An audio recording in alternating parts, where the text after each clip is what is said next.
Do you ever feel like you don't fully belong anywhere, not here and not there either? Or sometimes you suddenly feel small, a little inferior. I've been living in Australia for almost 9 years now, and I'm an immigrant. And honestly, there are some of the emotions I've experienced along the way. But over time, I realized something interesting. This feeling is probably not only about immigration. When we start a new job, move to a new city, or enter unfamiliar social circles, many of us experience moments where we suddenly feel like we don't belong. Sometimes we even feel inferior because we are not used to the culture, the language, or the environment yet. And sometimes this feeling shows up even when life looks perfectly stable on the outside. Our brain, our nervous system recognizes familiarity as safety. The faces we grew up seeing, the language we grew up speaking, the culture that shaped us. All of these things create a sense of grounding safety, almost like roots. But when you enter into a new environment, your brain keeps receiving subtle signals that say you are different.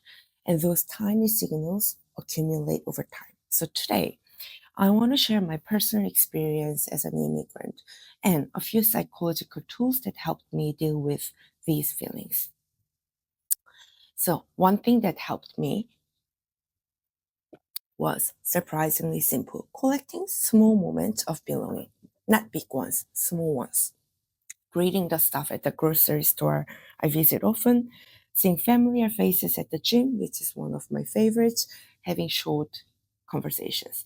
I started noticing those moments almost like a treasure hunt, little reminders that say, I exist here too. This place feels familiar. And it doesn't have to be perfect. Belonging doesn't have to be perfect, like everything else in life. Just little moments day by day can slowly soften the floating feeling. But over time, I started asking myself a bigger question. If I don't fully belong in Korea anymore and I don't fully belong here either, then where do I belong? At first, that realization felt very lonely. But eventually, I realized something important. The main source of belonging can not only come from the outside world, it has to come from within. For me, it's almost like emotional nourishment. If my emotional needs are mostly met through my relationship with myself, then I'm not starving.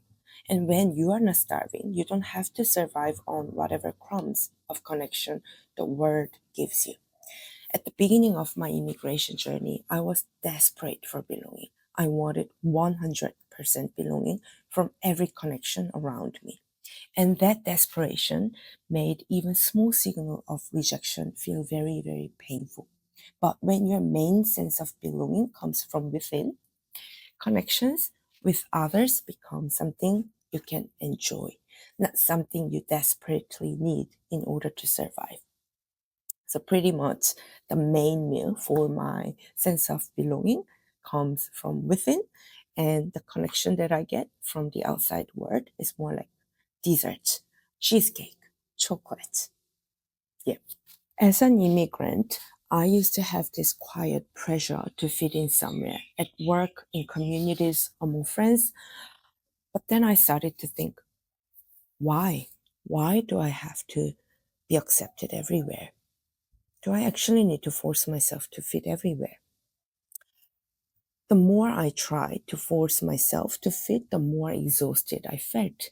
So after I decided to become my own best friend, I think that pressure was sort of um, getting less. And another thing that helped me was just simply acknowledging this feeling. When loneliness shows up, when that sense of exclusion appears, instead of fighting it, instead of thinking positively, just saying, of course, this feels hard. Anyone in this situation might feel this way too. So, naming my feelings, acknowledging my feelings, validating my feelings, offering myself a little compassion really helped. Because life is never just one thing, there are always good parts and difficult parts. No situation is ever perfect. So I decided to stop chasing perfect belonging or perfect happiness. I tried to accept some struggles in life and also notice small little good things that already exist in my life.